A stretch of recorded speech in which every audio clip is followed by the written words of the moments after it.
right? I have the privilege today of introducing our speaker for the night, Dr. Thomas Johnson. He is a glaucoma specialist and the Shelley and Alan Holt Rising Professor of Ophthalmology at the Wilmer Eye Institute.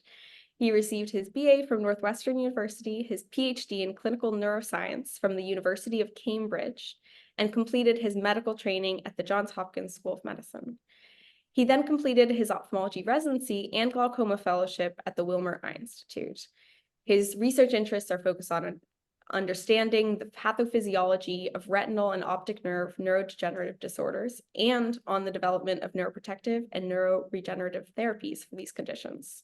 His research contributions have been recognized with the World Glaucoma Association Award nomination, the National Eye Institute's Scientific Doctors Award, and the Association for Research in Vision and Ophthalmology's Merck Innovative Ophthalmology Research Award. He also founded and served as the director of the Student Sight Savers Program, a program that provides vision screening services to low-income residents of Baltimore and helps them to obtain access to eye care. Dr. Johnson, thank you so much for taking the time today to join us. Absolutely. Thanks so much for the kind introduction, Christina. You should be able to see my screen now. So this is the second time I've had the privilege of presenting in this forum. And I had to go back to my talk from a year or so ago to see what I spoke about last time so that there wouldn't be too much overlap. Now that you guys have a website, people can go back to that if they're interested. But what I want to do tonight is spend the bulk of the time talking about glaucoma and giving an overview of the disease, what it is, what it's not, some common misconceptions, and kind of give you the tools that you need to begin to understand how to evaluate glaucoma clinically for those of you that are on the path to becoming ophthalmologists. And then I want to end by maybe spurring some interest among the medical students for those of you that might want to conduct some research as a medical student, as a resident, or maybe there's some of you out there that envision yourselves as future clinician scientists and might have an academic career. I want to give you a little bit of a taste of what some of the hot topics are that are really exciting right now in glaucoma. All right, so I'm going to start with some disclosures because I do think that's always important when clinicians or scientists are talking about anything, especially in this day and age. It's important for the audience to really think about where they're coming from, what their potential conflicts of interest are, what their biases may be, because critical thinking is always a really important part of taking in new information. So our research is partially funded by a variety of companies, including those listed on this slide. And when I get to the research part of this talk, I am going to be talking about some things that are related to research that's being funded by Eye Care USA, which makes a device for measuring intraocular pressure, and InjectSense, which is developing a new implantable eye pressure measurement device. All right. So I kind of talked about this already. We're going to go over a background of what glaucoma is, and then we're going to talk about just a few of the hot topics that I think might be of greatest interest to medical students and people at your stage of training, specifically remote intraocular pressure monitoring, the use of AI in glaucoma, and neuroprotection. And then I'll end with just a couple of thoughts and suggestions for those of you that may be interested in conducting research. All right, so we're going to start with a video that hopefully is going to play here. So this is from the World Glaucoma Association. It's very nice. It's kind of fancy here, but it gives kind of the layman's version of what glaucoma is, just as a starting point for an overview. So the eyeball, as you know, is connected to the brain via the optic nerve. You have the cornea up front here, and then the lens in the eye. Right here, they're showing you the path of aqueous humor fluid through the eye, and it's normally drained by that gray spongy tissue, the trabecular meshwork. And in glaucoma, there's often an impairment of drainage of aqueous humor, which then leads to a buildup of pressure inside the eyeball. So they're showing that here as, hydrostatic pressure within the globe acting on all tissues of the eye, but it specifically causes this biomechanical deformation of the optic nerve head at the optic nerve that can injure retinal ganglion cell axons. And then this is a depiction of what can happen to patients with glaucoma as it gets worse. And we'll talk a little bit about that in a few slides. So I want to start with breaking down glaucoma into a disease definition. And this is the definition that we're going to go by today, that glaucoma is an optic neuropathy characterized by specific changes to the optic nerve head and specific patterns of visual field loss, which is associated with intraocular pressure. And if we break this down into pieces, we can kind of go through an explanation of what glaucoma is, how it's characterized, why it occurs, and start to think about how it might be treated. I do want to say at this point that I want this to be sort of an informal chat. So if anyone has questions along the way, feel free to just interrupt me. I probably won't see if you use the raise hand function.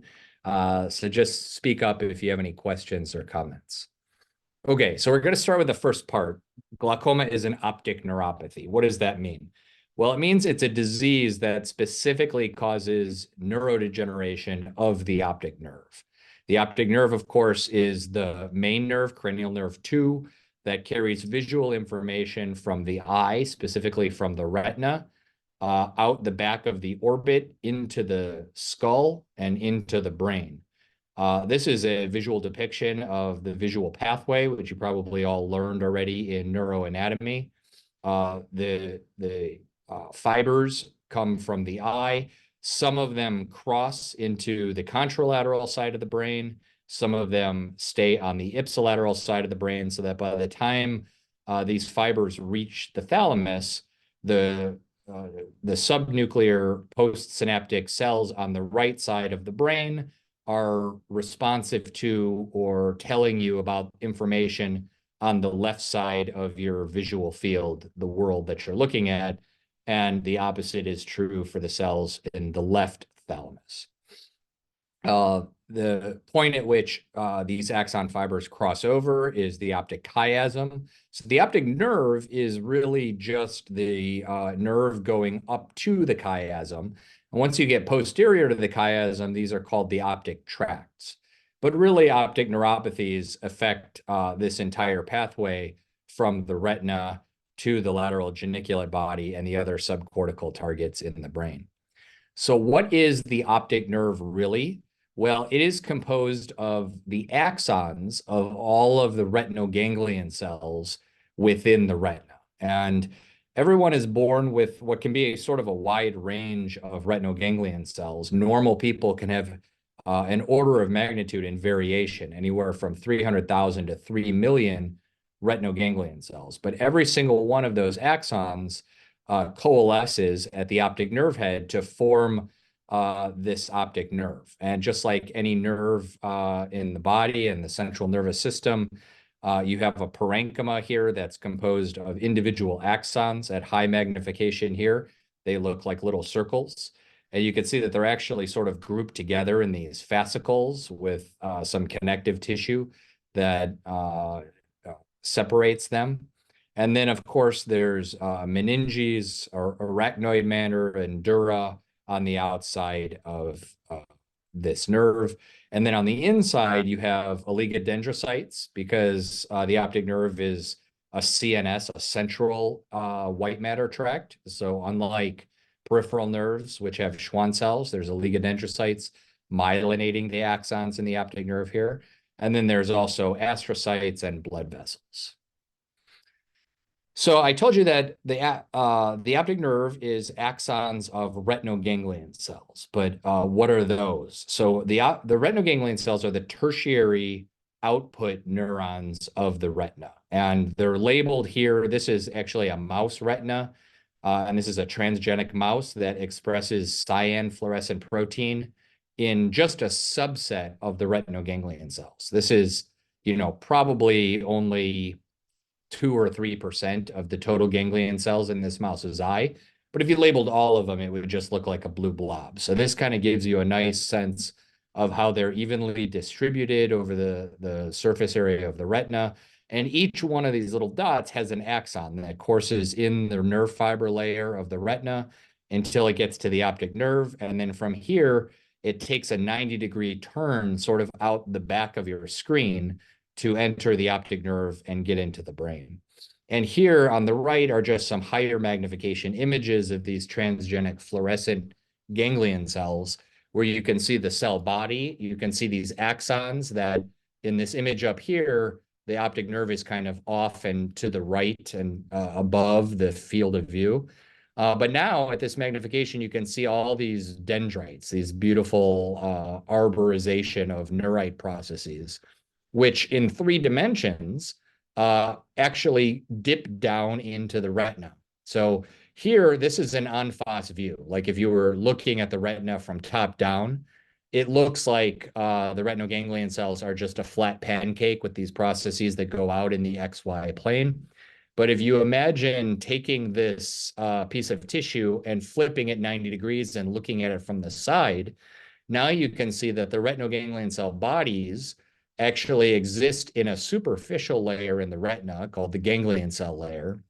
The axon from each of these ganglion cells will go out in this more superficial retinal nerve fiber layer, but then the dendrites descend towards the bipolar cells into the inner plexiform layer. And this is where they're able to form synaptic connections so that they can receive information about the light coming into the eyes that's coming from the bipolar cells. So to make that a little bit more clear, we can look at a cross-section of the retina. Here's a schematic depiction on the left and a histological depiction on the right. You can imagine that the front of the eye is to the left, as shown up here, the cornea, the lens, and when light enters the eye, it goes through the cornea. It's focused by the lens until it hits the retina. And if we zoom in at one tiny little patch of retina, you see the structure of the neurons here. The photoreceptors are the blue ones in the back. They're the ones that are actually photosensitive, and they convert photons of light into an electrochemical signal. The rods and the cones form synapses with bipolar cells, and then bipolar cells form synapses with the ganglion cell dendrites, which then communicate that information to the brain. So when we call something an optic neuropathy, we're naming it based on the very gross macro scale changes that occur. The nerve atrophies and degenerates. But what we're really saying is that there is a very specific death of retinal ganglion cells and their axons in all optic neuropathies. Okay, so glaucoma is an optic neuropathy that causes characteristic changes to the optic nerve head. So if we look here at the optic nerve head, I often tell patients that you can think of it sort of like a donut. It's got a dough or a rim of orange tissue. And then in the center of it, it's got a hole, or more realistically, a cup.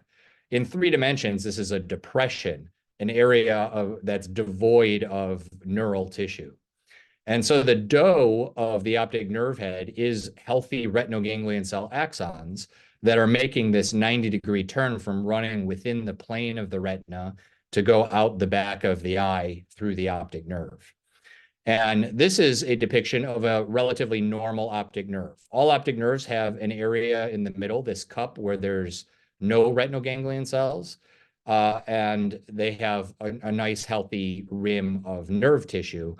As glaucoma gets worse, though, this rim tissue starts to degenerate. And so the dough of the donut becomes thinner and thinner and thinner. And the hole in the middle, or the cup, becomes bigger and bigger and bigger. So we have several different ways of actually looking at the nerve. In medical school, you may have learned how to use a direct ophthalmoscope, which is always kind of tricky to get a good view of the optic nerve. In ophthalmology, we actually use indirect ophthalmoscopy, either with a slit lamp or with a headlamp, that gives us a binocular view so that we can actually appreciate the 3-dimensionality of this cup in the center of the nerve, and also gives us a much wider field of view so that we can examine the retina as well. One tricky thing when you're learning how to do this in ophthalmology residency is that the optics of indirect ophthalmoscopes will lead to an inversion and like backwards appearance of everything. So when you're looking at, if this is the view of the optic nerve, this is actually the true superior edge of the rim, and this is the true inferior edge of the rim. Everything is upside down and backwards. So here's some examples of some optic nerves of various patients. On the left here, you have a very healthy appearing optic nerve. It's a little bit hard to see because the photos may be a little bit washed out, but the cup is relatively small. And if you compare the size of the cup in vertical diameter in comparison to the size of the entire disc, I would say that this cup only takes up about 20% of the vertical diameter. So this is a cup to disc ratio of 0.2. You can also see these striations emanating from the nerve, and these are fascicles of retinoganglion cell axons. So this, you're seeing here very nicely a depiction of the retinal nerve fiber layer. Now, this is a patient that has an optic neuropathy that's not glaucoma. This may be ischemic optic neuropathy. This may be a compressive optic neuropathy. But what you'll notice is that the entire disc turns pale in color, and you don't really appreciate a cup where the cup begins or ends. It just turns white. And this is true of basically all other types of optic neuropathies except glaucoma. Glaucoma is the one that doesn't do this. So at least in patients with moderate or advanced disease, you can often be fairly confident that somebody has glaucoma just based on the changes that occur to the appearance of the optic nerve head. So here, now you have this very tiny strip of rim tissue that's remaining, but all of this is actually excavation or deep cupping of the nerve. And it's always a little bit tricky to appreciate that in a two-dimensional image. If you had 3D, this would look like a pot, like you could actually put your finger in that hole. But there are some tricks in 2 dimensions that can help you a little bit. If you look at the blood vessels will follow along the rim tissue. And here the blood vessel goes from the center of the nerve straight out. So you can surmise that there's actually healthy rim tissue right from the middle of this disc all the way to the end. Here you get this nasalization of the vessels, and they look like they're riding around the edge to get out. And that's because they've lost this conduit, this sort of bridge in order to get from the center of the nerve out into the periphery. What does this cupping represent? Well, here's a histological view of a healthy optic nerve on the left and a glaucomatous optic nerve on the right. And again, if you imagine in 3 dimensions, this tissue up here is all of these retinoganglion cell axons that were coursing laterally through the retinal nerve fiber layer and are now making a 90-degree turn to enter the optic nerve head and course towards the brain. If you were imagining what this would look like if you were positioned at the top of this tissue and looking down, this in cross-section is the rim that you're seeing. And it looks kind of orangey because there are axons and there's also capillaries that provide sort of a pinkish or orangish hue to the nerve tissue. And then in the middle, this is the cup. This is the area where there's actually no healthy tissue. When somebody with glaucoma loses retinoganglion cell axons, you get a remodeling of the optic nerve head. And so all of this healthy nerve tissue is simply lost and peripheralized to the opening of the optic nerve canal, to Brooks membrane opening here. And you don't get a pallor to the remaining tissue here because the remaining tissue is relatively healthy and still has axons and blood vessels. When people have an acute injury, like an ischemic optic neuropathy or optic neuritis or a non-glaucomatous optic neuropathy, then you get a massive death of these axons. And instead of a biomechanical deformation and reformation of the configuration of this tissue, you just have this bulk parenchymal tissue replaced by gliosis, and the blood vessels go away. So that's why it looks white instead of pink. So I was alluding to the cup to disc ratio previously.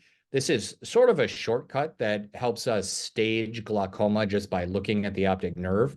The way you do this is you estimate the diameter vertically of the cup in the middle, and then report that as a percentage of the total vertical diameter of the disc.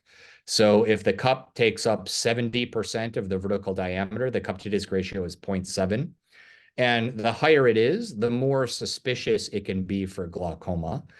But it's important to recognize that there's a lot of inter-individual variability in optic nerves. If somebody has a very large optic nerve and they happen to have been born with 3 million retinal ganglion cell axons, they might actually have a cup to disc ratio of 0.7 or 0.8. In fact, I'm one of those people. For the students that have looked at my optic nerve, my cup to disc ratio is humongous, but I've got a very big optic nerve and it's not pathological. And similarly, people that have very small optic nerves can have a cup to disc ratio of only 0.5, but that could end up representing glaucoma. So it's important to recognize that you can't use this too much as a shortcut or a rule of thumb, because there's absolutely exceptions to that. There's some other characteristic findings that occur in the fundus and the optic nerve head that can be suggestive of glaucoma. One of those is a disc hemorrhage, which is sometimes known as a Drance hemorrhage, named after Stephen Drance, who reported on this. These can occur in people for no reason. Sometimes they occur because people are on blood thinners. Sometimes they occur spontaneously, but they're much, much, much, much more common in people with glaucoma. And for some reason that we don't completely understand, tend to be more common in people that have glaucoma despite never having had severely elevated eye pressure, which we'll talk about in a few more minutes. Another thing that is perhaps more subtle, unless I point it out, is the dropout of wedge defects in the retinal nerve fiber layer. So if you look up here, you can see those striated retinal nerve fiber fascicles coming in. If you look down here, the retina actually looks like it's a little bit less light in color. It looks dark. And that's because there's actually been a wedge of zone here where retinal ganglion cell axons have died and gone away. And if you examine the cup very carefully, you can see that there's a rim of tissue up here, and the cup does not extend to the rim superiorly. But inferiorly, the cup goes all the way to the rim, and there's no rim tissue left right where this defect is occurring. So we call this a notch defect on the rim. How do we evaluate the optic nerve besides looking at the optic nerve head with lenses? Well, in this day and age, things have been revolutionized by optical coherence tomography, which is a laser-based imaging method that allows us to obtain cross-sections of retinal tissue to a resolution that is almost as good as histology. So this is an example of an OCT through the macula in comparison to a histological specimen through the macula. You can see the fovea here, where there's no retinal ganglion cells or bipolar cells overlying the cones. This is a very cone-rich area. So you can get very high-resolution images, and this also allows you to take rather precise measurements of the thickness of each of these layers within the retina. So in the glaucoma world, we obtain OCTs that are centered over the optic nerve head, and then the machine will draw a circle that runs around the optic nerve head, and that's what you're seeing down here. This is the OCT of that circle in each eye. And then it will automatically segment the retinal nerve fiber layer, the thickness of the layer that contains retinal ganglion cell axons. And that's what you see between the purple and red lines, is the segmentation of the nerve fiber layer. And we can check the thickness of the nerve fiber layer in comparison to a normative database of age-matched patients without glaucoma. And we can also track the nerve fiber layer thickness within individuals over time to tell if their glaucoma is getting worse. More recently, we become interested in also looking at the thickness of a different layer. This is the ganglion cell interplexiform layer complex, which is deep to the retinal nerve fiber layer, but contains retinal ganglion cell bodies and their dendrites, which are synapsing with bipolar cells.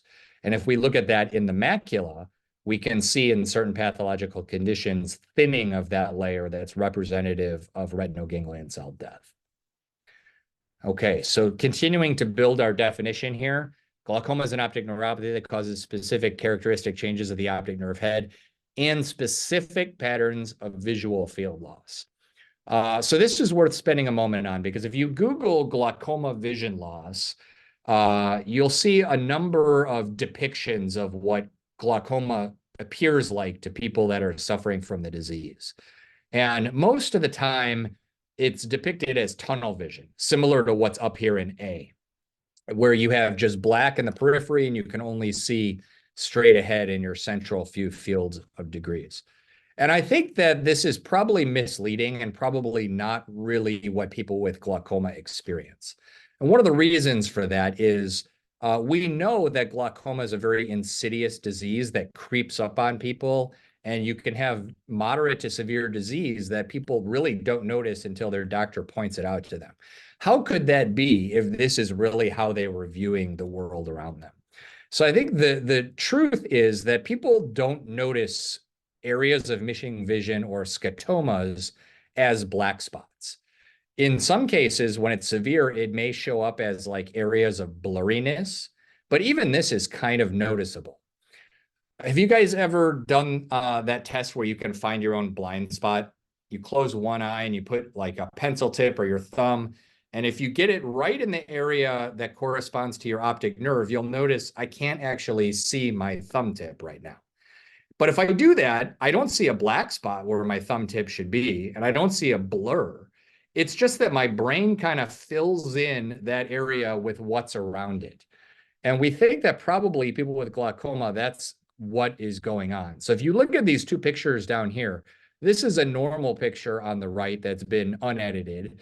And this picture on the left might be what somebody with glaucoma sees. And at first glance, you might say these look pretty much the same to me. But if you really look carefully, there's like a little sign on the door here. And here the sign is like half there, and it just there's a wall there that your brain is kind of filling in. And over here, there's a car, but over here, there's like half a car and then some stuff that your brain kind of fills in. So I think this is probably, at least at early and moderate stages, how glaucoma tends to really be perceived by people, and explains partly why it's so hard for them to recognize on their own early symptoms. Central vision is also impaired before it's lost. It's often depicted as being a tunnel vision where you can have total loss of vision in the periphery, but still have beautiful 20/20 vision in the center. And the truth is that before this happens, people tend to lose contrast sensitivity and have some visual dysfunction, even in the relatively well-preserved central area of their vision. The last thing to know is that there are a lot of diseases out there that can cause poor vision, some of which are reversible, like cataract or corneal problems, where a patient may be amenable to a corneal transplant. And other ones, even like macular degeneration, can cause pretty severe vision loss. But it's not going to cause a 100% blindness. And by that, I mean NLP vision, or no light perception vision. Glaucoma is one of the few ocular conditions that can lead to 100% blindness of the eye. And so, even in people that are legally blind from glaucoma, it's really critical to identify that and treat it adequately because, legal blindness is terrible, but there's still a lot left to lose before people become NLP. So how do we measure this kind of visual field loss? Well, the gold standard right now is automated perimetry, where a patient will put their head in a device that looks like this. It's got a bowl in the middle, and there will be a target for them to stare at and fixate at. And then the machine will shine a light in their peripheral vision. And it will vary the location of that light stimulus and the brightness of that light stimulus. And every time a patient detects the light stimulus, they click a button. And so the machine will give them a whole bunch of stimuli at all different locations over a period that can range from 4 minutes to 12 minutes, depending on their level of vision. And it will map out for each point in the visual field how bright the light really needs to be in order for the patient to see it. What's the dimmest light that they're still able to detect. And then it will plot that as a grayscale here and show us where the vision is poor. In other words, where the light needs to be much brighter than an average person in order to actually see it. And this is a classic example of a moderate glaucomatous visual field defect. This is called a superior arcuate defect. And this tells you a little bit more about just the general way to interpret a visual field. There's a lot of numbers on here. That's probably outside the scope of this talk now, but you'll learn about this if you do an ophthalmology rotation. But there are a few things I want to point out about what makes a characteristic visual field defect. First of all, it often starts nasally. It usually starts in the periphery and spares the central vision until relatively late in the disease. A key takeaway is that it obeys the horizontal midline. You'll see this visual field defect is very, very bad, very, very bad. And then all of a sudden you get on the other side of the horizontal midline and the vision is essentially normal.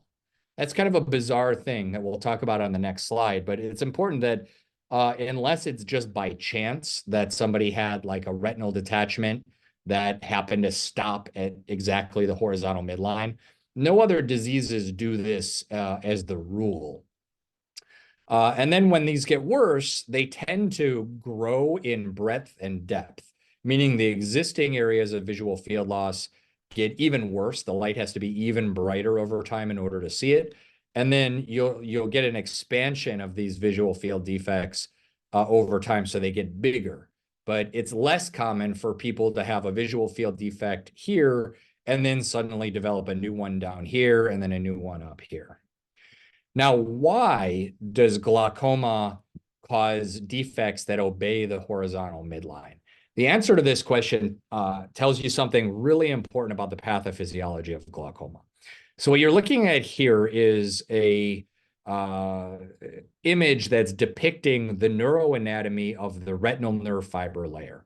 So each of these pink lines is like a retinal ganglion cell axon or bundle of axons that's emanating from a cell that has its cell body in the retina, anywhere where these pink lines start, and then it is going to the optic nerve. And you'll notice that out in the periphery, there's a little bit of a circular arcuate pattern to going to the optic nerve, but it's sort of a straight shot to the optic nerve. But humans and mammals that have a macula do a real good job during development of organizing the retina to minimize the amount of stuff that might get in the way of the light trying to hit those high acuity cones right in the fovea. And one way they do that is they push the retinal ganglion cells out to the side of the fovea, and they force the retinal ganglion cells to take a circuitous route around the fovea to get to the optic nerve head. And there's this thing called the horizontal raphe out here temporal to the fovea, where a retinal ganglion cell that's just above the horizontal raphe will send its axon in one direction to get around the macula and into the optic nerve. And an adjacent ganglion cell down here will send its axon in a totally different direction. So let's imagine that you had a glaucomatous injury that caused death of a whole bunch of ganglion cells right here. Now, if the mechanism that was causing death were taking place at the level of the cell body in the retina, there'd really be no reason to believe that that pathophysiology couldn't very easily spill over the horizontal raphe and start damaging cells, underneath that tissue right here. But clearly the fact that visual field defects obey the horizontal midline tells us that that's not what's going on. So what could possibly explain the fact that you can have a whole bunch of cells right here that die from glaucoma, and these other ganglion cells that are sitting like 40 microns away in the retina are perfectly happy and healthy? The answer is that the injury that intraocular pressure exerts to cause retinal ganglion cell death isn't acting at the cell body, it's acting at the optic nerve head. And at the optic nerve head, the axons from this cell and this cell, even though its cell body are 50 microns away from each other, the axons are in completely opposite poles of the optic nerve head. So this tells us that glaucoma is, at least the initial injury is occurring because of damage to the axons at the location of the optic nerve head where the axons are exiting the eye.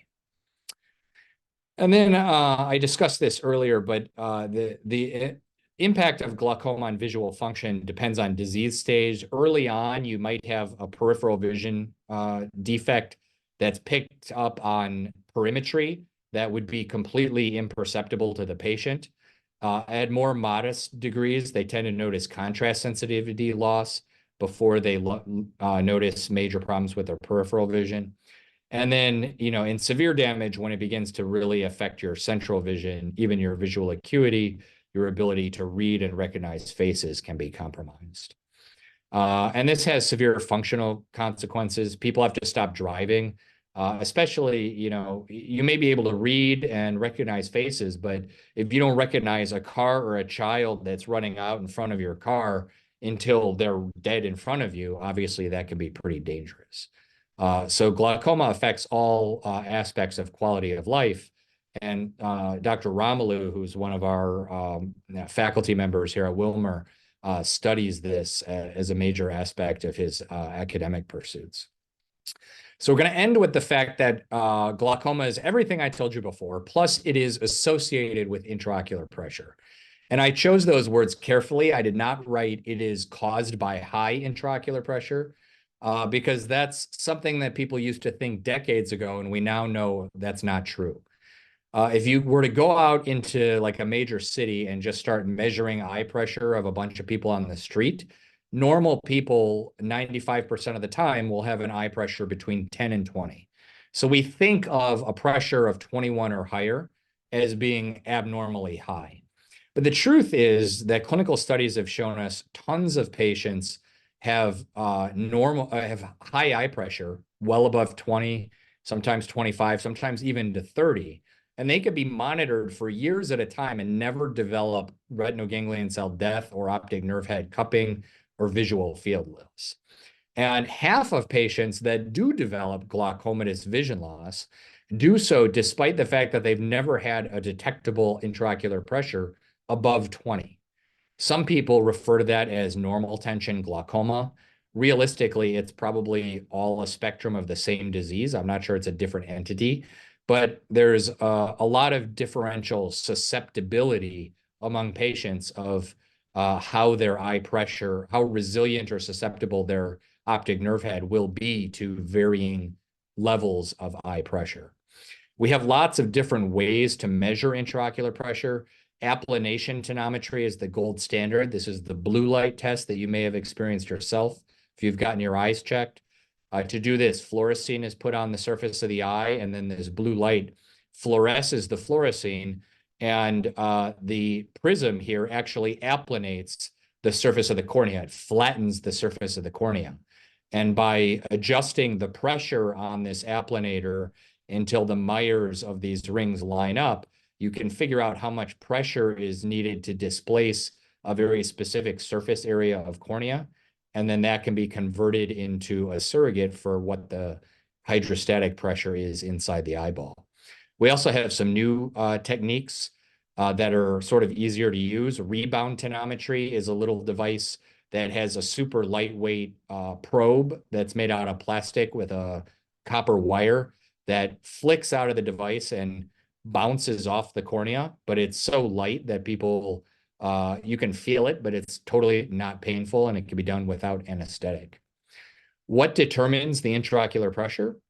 Well, it's all based on aqueous humor dynamics. So aqueous humor is the fluid that is floats around the front part of the eye and bathes and nourishes the lens and the cornea and the other tissues. It's produced by the ciliary body, and it flows from the posterior chamber, which is the space between the iris and the lens, through the pupil until it gets to the trabecular meshwork, where it can be drained into collector channels and eventually into the episcleral venous veins. Aqueous humor is produced by the non-pigmented ciliary epithelium.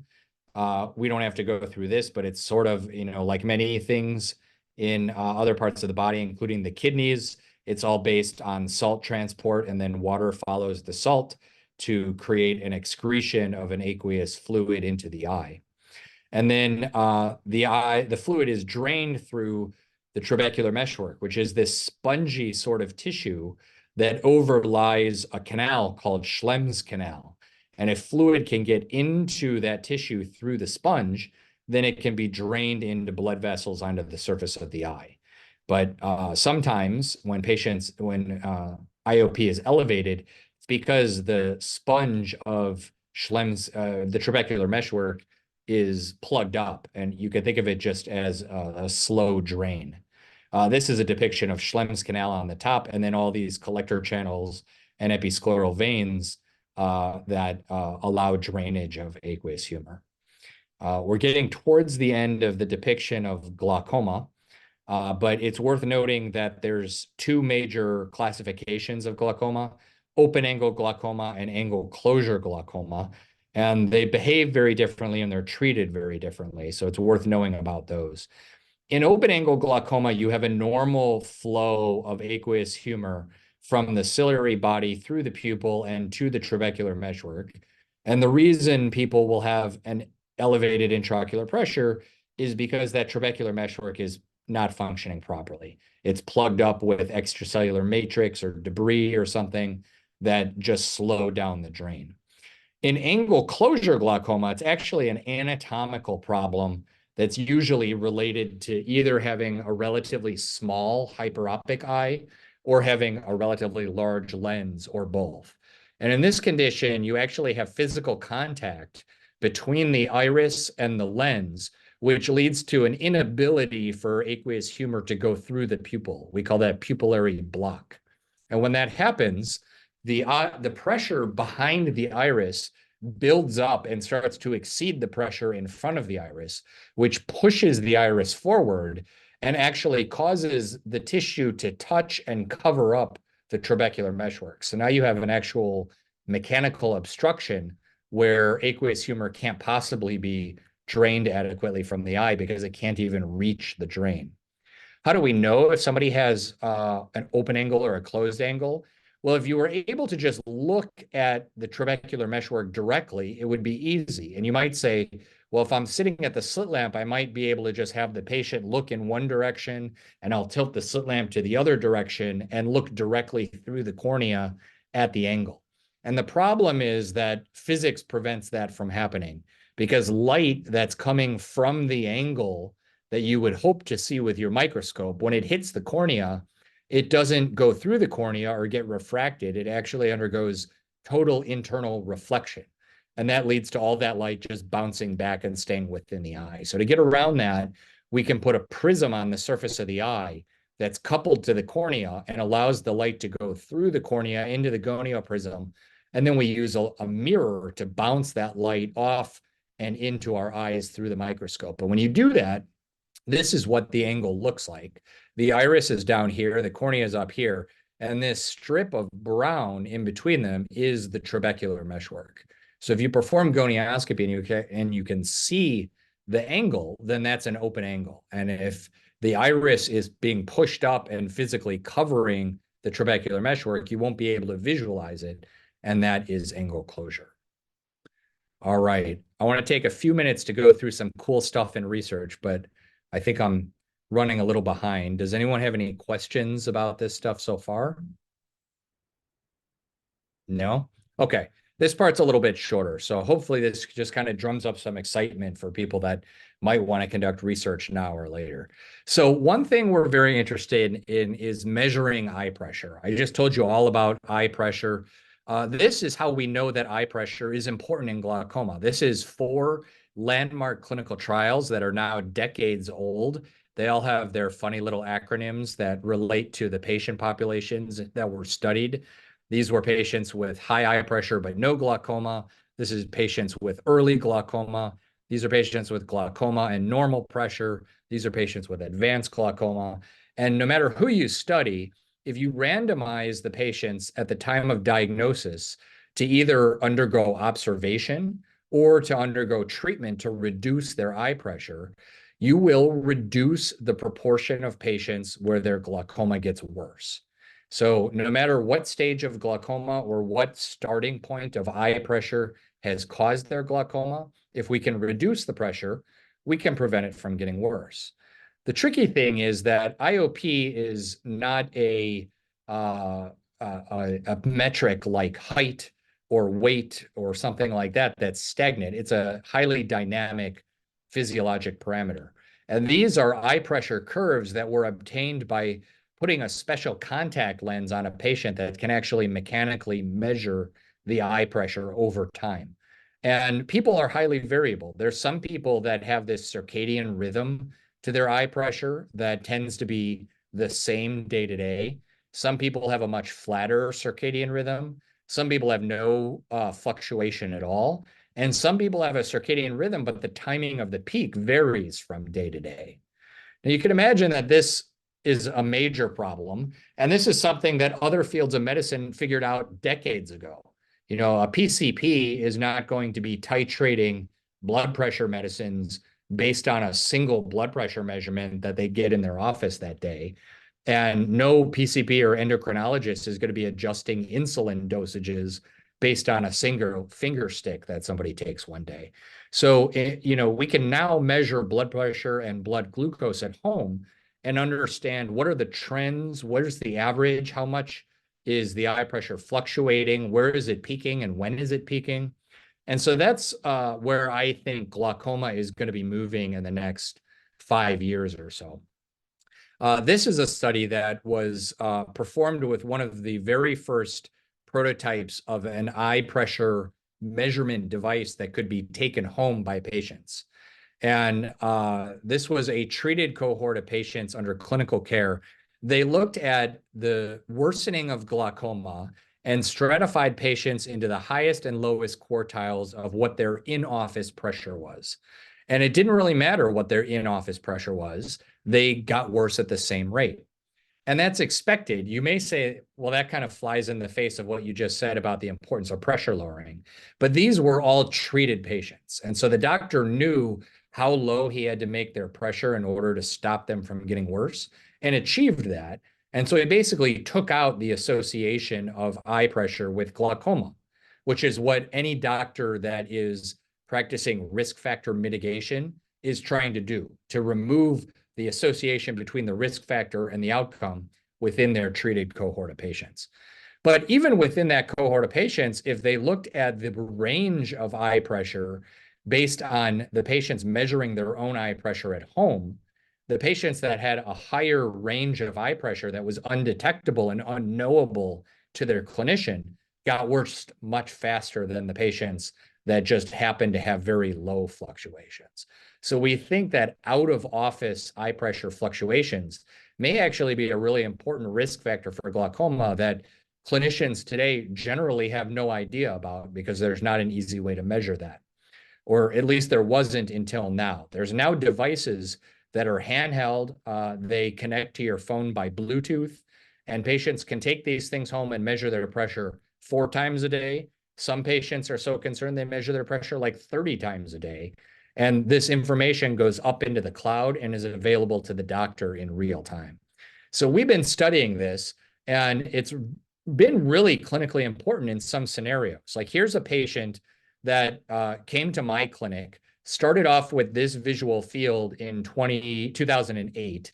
And over the course of the next 11 years, definitely their glaucoma got worse. And you might say, how could I let this happen to a patient? But this guy, every time he came into the office, his pressure was like 9. You know, there was really nothing else that I thought I could do to lower the pressure. And quite frankly, trying to do surgery to make someone's pressure lower than 9 is really challenging to do without causing hypotony and complications from the pressure being too low. When this device came available, we gave it to him. And lo and behold, during the daytime, like when the clinic is open, his pressure was 8, 9, 10, 11. But early in the morning at like 7 o'clock in the morning, his pressure was going up to 25 every single day. And so this kind of explained why he was getting worse and gave us the knowledge we needed to say, you know what, in your particular case, surgery would be helpful. It's not that we're trying to take your pressure from 9 to 6. We're just trying to prevent your pressure from going up to 25 every single day. This is another patient, similar story. They were getting worse they had even more dramatic spikes, in this case, up into the 40s. And they had a surgical procedure called a GAT, where strips of the trabecular meshwork were actually excised so that fluid could get into the Schlemm's canal without having to go through that spongy tissue. And then their eye pressure became much better controlled with very low fluctuation after surgery, which is what's shown in the green bars. So this is how we're doing this now with a device that people have to take home and remember to check their own eye pressure several times a day. There's actually several companies, though, that are developing devices that could be implanted into the eye or worn on the surface of the eye as a contact lens. Some of these are integrated into intraocular lenses, so they could be implanted during cataract surgery. Some of them are just tiny little things the size of a grain of rice that through a minimally invasive incision could be injected into the eye. And then they're all telemetric. So a patient could wear glasses and sit in their, chair for 5 minutes and download what their eye pressure has been every minute of every hour for the last 3 weeks at a time and have that data available to the clinician. AI is a real hot topic right now. You probably know that AI got its start in medicine in ophthalmology because it's so good at being able to take images and classify them based on potential pathology. So there's FDA-approved devices now that are in commercial use where you can show up to like a CVS, for instance, and sit at this device. It'll take a picture of the back of your eye, and in real time, AI will look at it and say, you have a normal retina with no diabetic retinopathy, or you have hemorrhages or exudate or fibrovascular proliferation that says you have some stage of diabetic retinopathy, you need to see an ophthalmologist. So there's been a lot of interest in trying to make this work for glaucoma, partly because believe it or not, even though glaucoma is a pretty prevalent disease and can have devastating visual consequences, the US PSTF has looked at the evidence for glaucoma screening several times, including, I think, just a year or two ago, and concluded that there's not enough good evidence that the benefits outweigh the risks and costs of screening for glaucoma. And so it's not actually recommended. What are the challenges? Well, you can't use eye pressure alone for the reasons I said. Some people have high eye pressure and they're never going to get glaucoma. Some people have normal eye pressure and they have really bad glaucoma.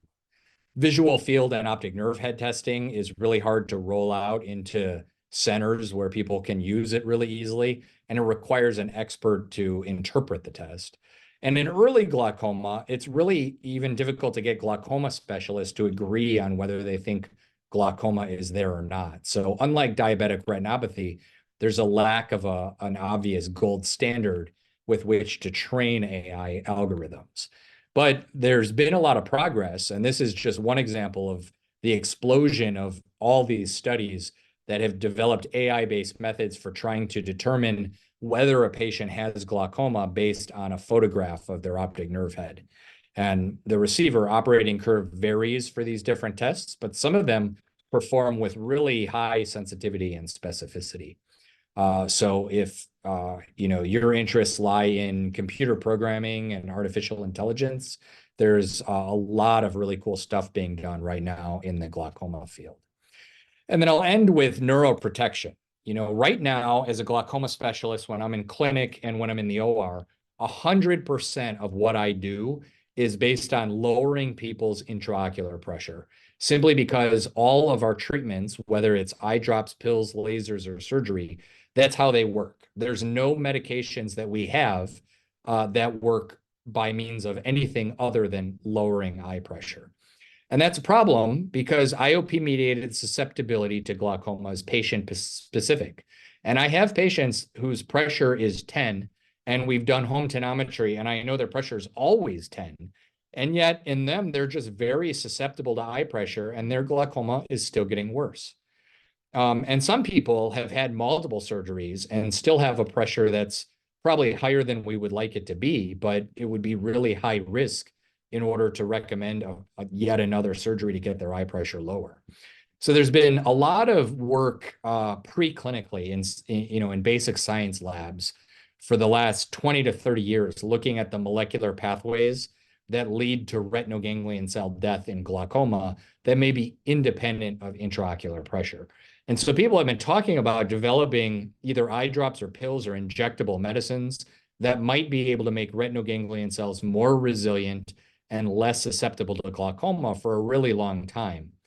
But there's an interesting history to this. It got to the point in the early 2000s where people thought that memantine, which is an NMDA receptor antagonist used to treat Alzheimer's disease, there was some evidence that this might prevent excitotoxicity that people thought was an important contributor to glaucoma.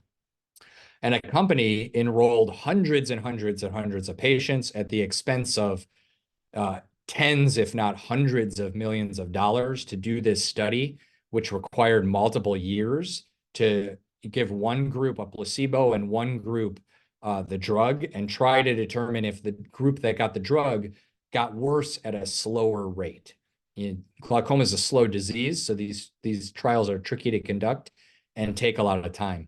And at the end of the day, the drug was a total flop. There was no difference detected in two different studies at either of two doses. And unfortunately, this put industry and pharmaceutical companies, they really got cold feet about the whole idea of neuroprotection and glaucoma, because that was a huge investment that didn't pay off. And so for the next 10 or 15 years, there was like crickets when it came to anyone wanting to talk about funding a glaucoma neuroprotection treatment trial. The cool thing, though, is we're now at a resurgence of interest in neuroprotection. There's now multiple companies that have drugs in hand. There are a handful of phase 1 and phase 2 trials underway right now. Some preliminary data on some of these targets have already been published. And some other ones aren't really in the public domain yet because they're in the early stages of clinical trial. But I'm really hopeful that just like the retina field had this resurgence with anti-VEGF therapies and now with complement inhibitors for macular degeneration, I think in the next few years, glaucoma is going to see an explosion of new neuroprotective treatments that are going to be available to better treat the disease. All right, last slide. So for anyone interested in research, I think this is something that a lot of medical students do. Sometimes it's sort of a necessary thing on the step to securing a residency position, but sometimes it's because of, a true general interest. And some people really want to pursue an academic career and be a clinician scientist on faculty at a medical school after their training. So my recommendations, no matter what your goals are in seeking research positions, is first of all, seeking out one or more good mentors. I think mentorship is key, not just to guide you in designing an experiment or designing a project and executing it and analyzing the data, but in career development, giving you opportunities to speak at conferences, publish papers, and understand what the life of a clinician scientist is like and how to write grants and what to eventually look for in your first position. I'd also highly recommend trying to pick a project where you feel like you'll make a substantive impact. I think there's oftentimes a pressure to make sure that you have papers to list on your CV or your residency application. And sometimes that results in a lot of case reports because those are easy to kind of pound out in a weekend and get a handful of things done.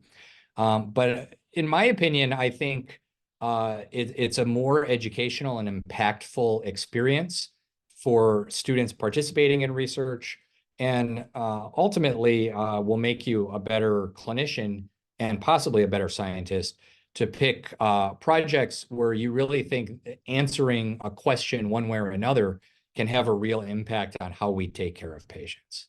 Always remember, when you're a medical student, when you're a resident, your job is to learn clinical medicine. So don't let research ever detract from doing what you need to do to be an excellent doctor. Collaboration is super important. And so it used to be that it was very easy to publish papers with just one or two people doing experiments or data analysis. Now papers have tens and more authors at a time. And so I think getting involved in collaboration and learning about how to engage in collaborative research is a really important thing to do even from an early stage. And then lastly, for anyone that is thinking about research as an academic career, be aware now that there are a huge number of resources available for clinician scientists. There are residency programs that have special tracks for people that want to take an extra year or two or more to do research. And then when you get to the stage of being a fellow or junior faculty member, there are clinician scientist training grants that can be used to protect your time and make sure you have the resources and equipment and personnel to actually get really important research done. So if anyone is interested in any of that, my email is down here, and I also have a QR code and the web address for our lab website here. But I'm always happy to speak with medical students that are interested in ophthalmology. So if you have questions about any of that stuff or just general advice, please don't hesitate to reach out. So I used the whole hour for my thing, but I'm happy to stay late and take questions for anyone that isn't too bored and is still on the call. Thank you so, so much, Dr. Johnson. That was such an incredible presentation. Overview went through pathophysiology, physiology as well, and then all those really incredible research directions for the field. So as you offered, if anybody has some questions they might want to ask live, just either using the raise hand function, or we're a little bit of a smaller group, just coming on video and shouting it out. All right, amazing. Mohammed, I think I saw yours first. Hello, Doctor. It's an absolute pleasure to be here with you, an absolute honor to see your presentation. I actually didn't know that the optic nerve, the middle or the inside of it, was basically cells that were non-functional. And I guess the sides are on the periphery are the ones that actually work and convey the signal. I'm not sure if you mentioned this, but is there a specific reason where we have these cells in the middle that basically don't necessarily do anything? Might have been a miscommunication. So in the optic nerve itself, the center of the nerve is the retinal ganglion cell axons that communicate. And intermixed in there are oligodendrocytes and astrocytes and blood vessels. And then the outside of the nerve is the meninges and the dura that just provide protection to the nerve itself. The optic nerve head has a rim of retinal ganglion cell axons on the outside. And then there's just a depression or an area it's not cells that don't do anything. It's literally just empty space in the middle. And it really just has to do with the three-dimensional morphology of what you would have to do if you took, you have a plane, right? Here's a plane. And within this plane, you have retinal ganglion cells all over the place. And they're all have a radial orientation that's going towards the optic nerve. So once they get to the optic nerve, they form a ring or an annulus, and then they have to make a 90-degree turn. And so you sort of need this transition area so that they go from an annulus to a cylinder. And so the optic nerve head, that cup, is just the region anterior to the lamina cribrosa, where the nerve fibers have not really become confluent yet. They're still on their way towards becoming a single nerve. Thank you. Yeah. Wonderful. Nat, you have the floor. Thank you so much for coming to speak with us today, Dr. Johnson. You spoke a lot about new innovations in diagnostics in terms of monitoring, and then as well as new medical treatments in terms of neuroprotection. But are there any surgical innovations in the field of glaucoma that you are optimistic about, that you think show promise, that you could maybe speak about? Yeah, there's all kinds of cool stuff going on. I'll tell you, I'm glad. I originally had 8 areas of hot topics in research. And when I thought I had an hour to talk, I still cut it down to 3. and even that went over. But surgical innovation is another thing that's been super interesting in the last few years. There's a whole concept of surgeries called micro-invasive glaucoma surgeries, or MIGS, which, if you go back 15 years ago, we had trabeculectomy, tube shunt implantation, and we had laser photocoagulation diode, which destroys the ciliary body so that it produces less aqueous humor. And then in the last 15 years, we've had all of these devices and techniques made to either remove strips of trabecular meshwork or to put stents through the trabecular meshwork and scaffold Schlemm's canal open, or to inject viscoelastic gel into Schlemm's canal to kind of bolster it up a little bit. And so there's already a huge number of new things that have been made. And as you ask that question, you may be wondering, or you may already know a lot of that stuff because you're aware of the field. So if you ask me, we know what's available now and what's been FDA approved in the last 5 or 10 years, but what do I think is the next step? I think there's a lot of interesting stuff I've been seeing come out with next generation tube shunts that have a mechanism to change the flow rate of the tube. So right now it's just a plastic tube. You stick it in the eye and whatever comes out, comes out. And sometimes it's too much. Most of the time it's not enough. And so if you could change the diameter of the lumen in the tube, then you could adjust the flow rate in real time. And I've seen some publications on ways to do that with magnets and lasers and stuff. There's also new materials that tube shunt plates are being made out of that either are inherently less inflammatory or are loaded with slow release anti-inflammatory drugs that prevent scarring of the subconjunctival space around a tube, which is the main reason why tubes and trabeculectomies may fail, because the eye views those surgeries as a wound that needs to be repaired. And so it tries to scar up the drain that you made. It doesn't think that an unnatural drain should be occurring in the eye. So some things like that. There's also small bore stents that go into the subconjunctival space. The Zen is one such stent that's approved in the United States. The InFocus is another stent that's available in Europe and Canada and failed to get FDA approval in the United States because it, in a head-to-head comparison with trabeculectomy, was found to be inferior. But I think people are thinking along the right lines of how do we install new drains in people's eyes to get the pressure down while reducing the problems of our current methods, which are either that they scar up too easily and don't last long enough, or that they work too well and then the pressure goes to 0 or 1 and 2. And in susceptible patients, the retina will wrinkle and the vision will get bad because they're not pressurized enough. Thank you very much. All right. So I think just to be respectful of everybody's time, we'll probably wrap up there for tonight. Dr. Johnson, we really cannot thank you enough for joining us again, and such an incredible presentation.